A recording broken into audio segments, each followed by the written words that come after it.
इस बीच आप देखिए आईटीसी आज एक बार फिर से अगर आप देखें एक स्ट्रांग ओपनिंग के बाद थोड़ा सा ठंडा पड़ता हुआ, लेकिन इन्फोसिस ने अपने आप को फ्रंट फुट पर लाके खड़ा कर लिया है। देखिए इस वक्त कोई स्टॉक जो कि ओपनिंग टिक्स के बाद थोड़ा कमांडिंग पोजीशन में है तो वो है इन्फोसिस, जो कि शुरुआती गेन को सस्टेन कर रहा है। हरी इन्फोसिस पे आपका कॉन्फिडेंस कितना है?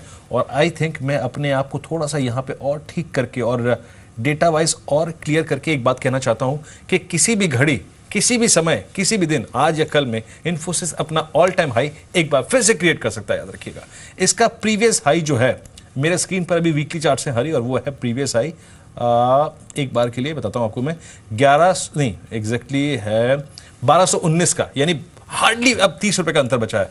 आप इन्फोसिस पे दाव लगाएंगे हरी? और क्या स्ट्रेंथ को बाय करना चाहिए इस वक्त लार्ज कैप आईटी में?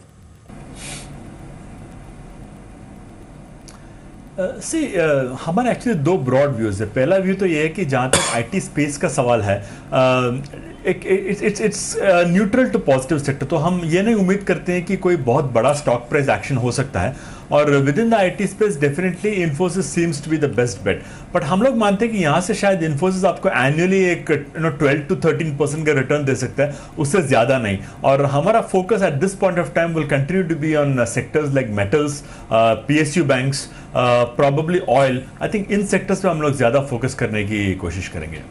राइट, एक बार फिर से देखते हैं पीसी ज्वेलर्स को, क्योंकि ये जो स्टॉक है जब से एफएनओ में शामिल हुआ है तो काफी वोलेटाइल ट्रेड्स देखने को मिल रहे हैं। और पीसी ज्वेलर्स आज भी 15 रुपए की गिरावट के साथ 4% का डेंट, बाजार खुलते ही 350 के नीचे लुढ़कता हुआ नजर आया। पीसी ज्वेलर्स कमजोर है और बाकी की ज्वेलरी कंपनी जैसे टाइटन, राजेश एक्सपोर्ट्स, टीबीजेड, वहां पर थोड़ी हरियाली दिखाई दे रही है। लेकिन अब इनफैक्ट फार्मा स्पेस जरूर नजर रखें, क्योंकि आज शुरुआत हुई बाजार की, उसमें स्पार्क, सन फार्मा, एडवांस, वोकहार्ट और डॉक्टर रेड्डीज पे पॉजिटिव टिक्स पड़ते हुए नजर आए। मयूरेश, फार्मा स्पेस पे खरीदने लायक क्या है अभी, क्योंकि आज पूरे ही सेक्टर में एज अ होल खरीदारी दिखाई दे रही है?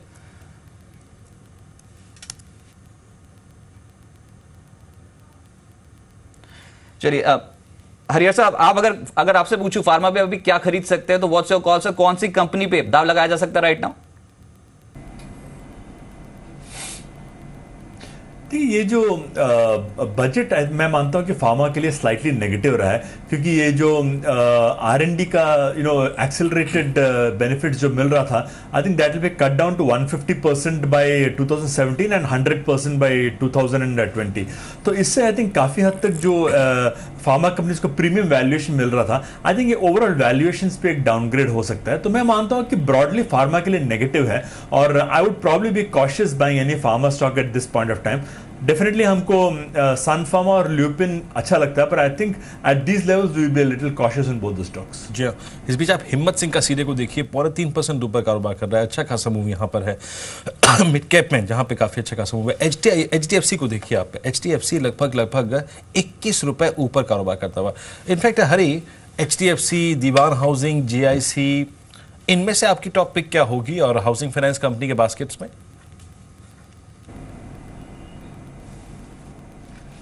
देखिए, जहां तक with in the housing finance space का सवाल है, हम मानते हैं कि HDFC डेफिनेटली एक क्वालिटी स्टॉक है, पर काफी हद तक इसके जो पॉजिटिव से प्राइस्ड इन हो चुके हैं। प्रॉबेबली एक 420-430 के आसपास यदि हमें LIC हाउसिंग फाइनेंस मिलता है, क्योंकि ये स्टॉक भी काफी बाउंस हो चुका है, 388 से 450 तक बाउंस हो चुका है। यदि एक 420-430 के रेंज में मिलता है तो I think LIC housing finance to me seems to be a good bet at this levels. Right, in fact mid cap category में कुछ स्टॉक्स एक्टिव हैं, उसमें साफ तौर पे डेल्टा कॉर्प लगातार 2 ट्रेडिंग सेशंस हो गए, काफी अच्छे रिटर्न्स दे रहा है। इसके अलावा ओबरॉय रियल्टी 4% की तेजी के साथ, और जैकॉब अब 3.5% की तेजी के साथ कामकाज कर रहा है। अच्छी तेजी मिड कैप स्पेस में। अगर हरीश साहब कुछ चुनना हो तो कौन से स्टॉक पे दाव लगाएंगे आप?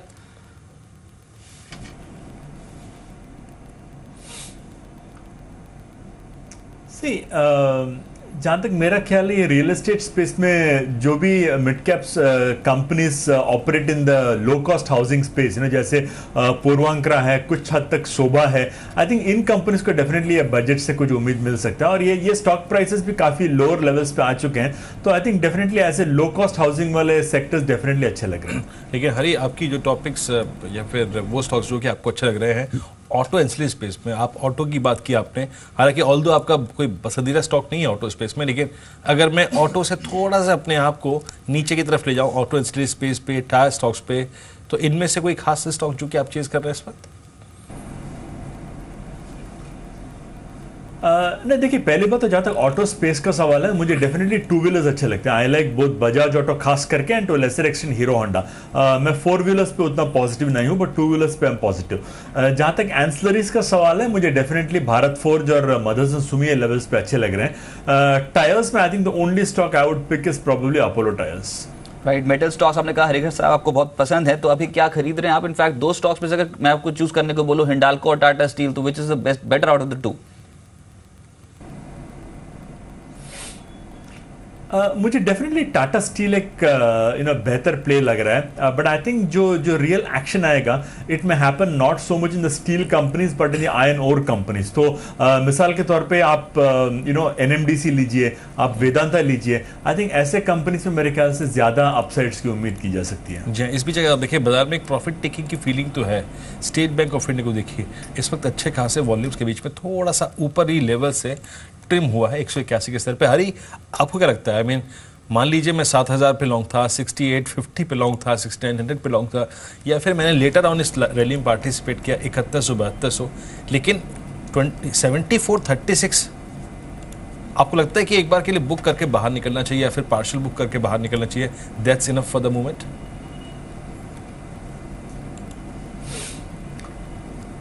यदि आप एक ट्रेडर है तो मैं कहूंगा हाँ, डेफिनेटली बुक कर लीजिए, क्योंकि 7500 एक बहुत इंपॉर्टेंट रेजिस्टेंस हो सकता है। देखिए, एक बात हमें याद रखना चाहिए कि when the market was falling 7500 was a strong support, तो अभी राइज में that will be a resistance.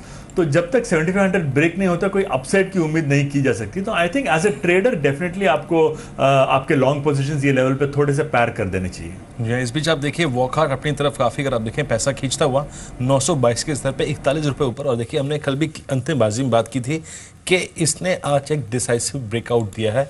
इतना गिरने के बाद एक छोटी सी नीचे चैनल बनाई थी और वहां से निकल रहा है हरी। लेकिन वॉकहार्ट आई मीन ये ट्रेडर के लिए बहुत कुछ अच्छा कर सकता है, अच्छा मुनाफा उसको मिल रहा है, शायद उसको समेट के बाहर भी आ जाना चाहिए। लेकिन अब आपका कॉन्फिडेंस इस प्राइस पे है, एक तो इस स्टॉक की हिस्ट्री को देखते हुए, और दूसरी बात यूएस एफडीए के साथ जो पूरे फार्मा के इश्यूज चल रहे हैं उसको देखते हुए, आप क्या वॉकहार्ट जैसे स्टॉक पे बैट करना चाहेंगे हरी इस प्राइस पे?